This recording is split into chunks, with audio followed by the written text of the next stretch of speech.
মূলো, ইংলিশে যাকে বলে র্যাডিশ, খেতে একদম ভালো লাগে না, গন্ধ লাগে। আমিও খেতাম না। যখন আমি ছোট ছিলাম তখন আমার মা এই রেসিপিটা রান্না করে একবার আমায় খাইয়েছিল, আর তারপর থেকে আমি তো পুরো ফ্যান হয়ে গিয়েছি।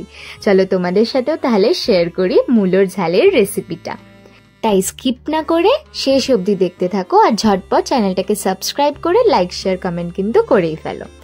প্রথমেই আমাদের লাগছে সর্ষের তেল, তারপরে সেখানে ফোড়ন দেওয়া হয়েছে কালো জিরে দিয়ে তারপর সরু সরু করে কেটে রাখা মূলোগুলোকে দিয়ে হালকাভাবে ভেজে নিতে হবে।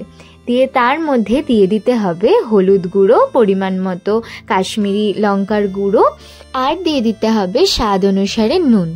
দিয়ে ভালোভাবে মশলাটাকে মিশিয়ে নিতে হবে। তারপর দিয়ে দিতে হবে অল্প একটুখানি চিনি। আর শীতের সিজন তো প্রায় চলেই এসেছে, শীতের আমেজ পড়ে গেছে, আর এখন তো এই মূলো আর নতুন নতুন আরও অনেক সবজি ফল এগুলো ওঠার সময়ও হয়ে গিয়েছে। তো এটা সিজনের প্রথম মূলো আমাদের বাড়িতে আনা হয়েছে, কচি একেবারে, সেইটা দিয়েই করা হচ্ছে।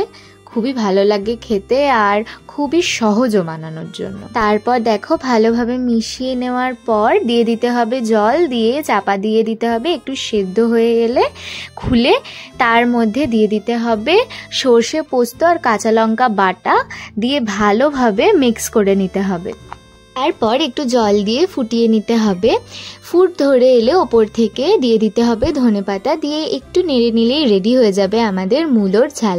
তোমরা কে কে বাড়িতে ট্রাই করেছো অবশ্যই কিন্তু আমাকে কমেন্টে জানাতে ভুলো না। অনেকেই ভিডিও দেখো কিন্তু লাইক কমেন্ট আর সাবস্ক্রাইবটা কিন্তু কম করছো। দেখো আমার তো ইচ্ছা আছে আরও অনেক নতুন নতুন কনসেপ্ট আর ভিডিও তোমাদের কাছে তুলে ধরার। তোমরা যদি আমার পাশে না থাকো সেটা কিভাবে সম্ভব বলো? তাই প্লিজ একটা লাইক একটা সাবস্ক্রাইব তো করে দিতেই পারো তোমরা। আর এই চ্যানেলের শর্ট ফিডে কিন্তু ওয়াটার ইটিনে ডে টাইপের আরও অনেক ধরনের ভিডিও আসছে, তোমাদের আশা করি ভালো লাগবে, অবশ্যই চেক আউট করে